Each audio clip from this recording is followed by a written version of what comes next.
There's lots of things that we do that are healthy for us, i.e. working out. Working out is a good thing and it's healthy, but it's also a stress to the body.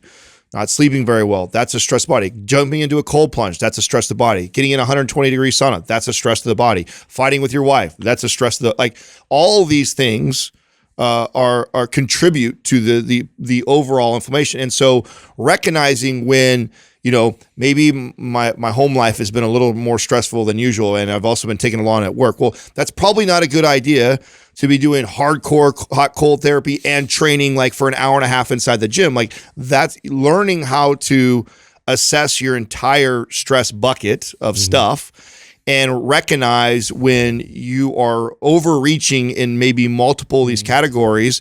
And then just because cold plunging, hot sauna, working out, these are all quote unquote healthy stressors, that doesn't mean that you shouldn't adjust those in those times of your life. That's a big misconception, I think, that, you know, is a great point, because depending on like some of those bigger stressors, like your work, your relationships, like all these other things that like might be like having you spun up and to the point where, the stress is contributing towards inflammation, and now you're trying to add more of these like hormetic stressors to counter those. It's not going to be countering those. We got to think about restorative methods, which is usually sleep driven, hydration, and also like the types of foods you're consuming. And you might want to like kind of turn, the knobs a little bit more in that direction, and maybe reduce the amount of hormetic stressors fit, your training, your cold plunging, those types of things.